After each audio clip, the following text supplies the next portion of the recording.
Yun o. Ayun siya. Yun o. Oo, yung maitim na jacket na dyan, babae.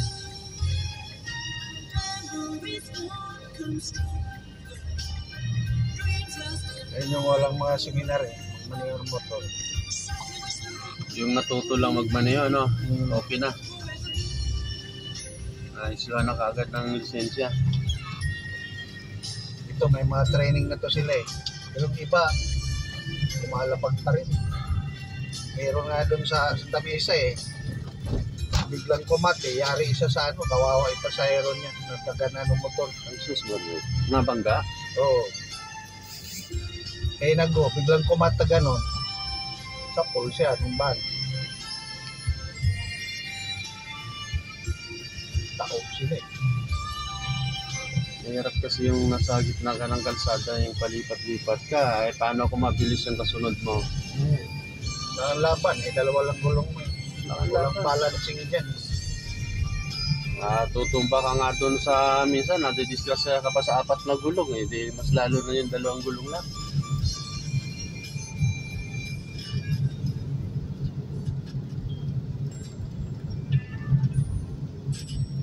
Tapos pagka nadisgrasya mo, sila pa yung galit.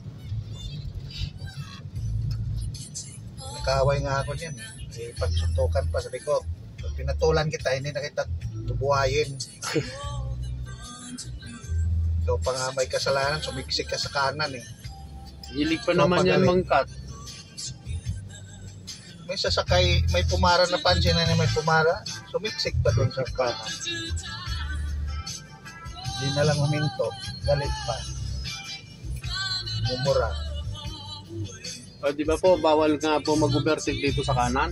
Lalo Ka-signal pa tayo pa. Alam mo yung sila na nga yung magkakat. Sabay pagka nakakuha na sa unahan. Papakyuhin ka pa. Oo. Nakakakuan lang. Nakakangit-ngit lang. Wala ka naman labahaw para habulin eh. Siyempre, ikaw. Kaya nga yung iba, hindi mapakapigil yung owner ng sasakyan, kakasahan ka ng baril eh. Oo, kasi alam mo yun sa sobrang galit mo na, ay nakikita kasi natin. Gusto mo ng barilin eh, para mawala yung sagapal sa daan. Ang nakikita kasi natin yung kanilang awayan na lang, pero hindi mo nakikita na ikaw na nagbibideo kung ano yung dahilan. Mali rin yun. Oo, kung ano yung dahilan kung bakit nagpang-abot sila sa ganyan.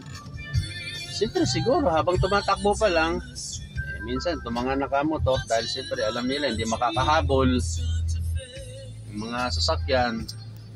May bumangga sa akin eh, motor eh, tumakbo eh. Hindi ko mahabol, traffic eh. No. Ay siyempre ganun, may laban sila kasi pwede silang sumingit-singit eh. Buti ka mo, bumalik yung lubog ng bumper. Kasi minsan kahit anong pigil mo sa galit mo, talagang lalabas talaga. Lakda nga siya ng bumangga eh, biglang bangon, sabay takbo. Takot na yun, baka singilin mo pa siya ng damage ng sasakyan mo. Muntik pa bumangga sa ibang sasakyan. Di pa bumangga para mga tauhan. Ako, ganyan lagi. Eh, siyempre, ang dala ko, truck. Ano bang laban ko sa kanila? Mga motor sila. Overtaken ako niyan. Sabay cut dyan sa harapan. Sabay papakyuhin ako. Sabi ko, bahala ka na. Diyos nang bahala sa'yo.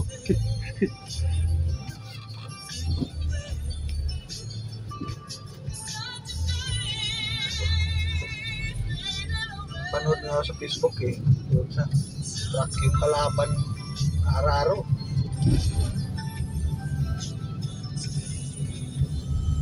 Kawawa yung mga sakay eh.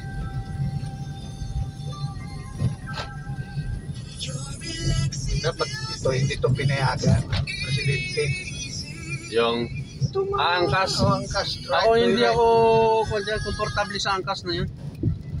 Mahirap. Andyan ang buhay ng pasahero eh. Oo. Dapat Kung laban mo sa pati- kalsada at ang kasabayan mo dyan, malalaki yung sasakyan. Mapitik ka lang ng bahagya. Wala na, siplang ka na. Mali itong gobyerno natin.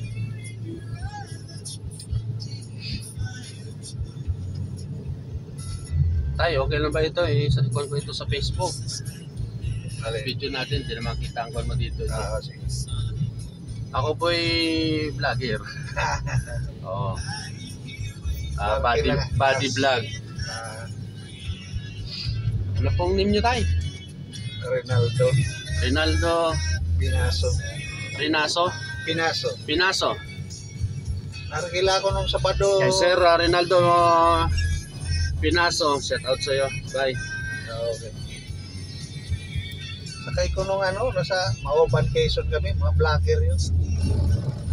Markila sa Bano. Dalawang araw kami doon sa Mauban, Quezon. Ito yung, Marami kay grupo. ito yung taxi na sinakyan ko, si Tatay Rinaldo Pinaso.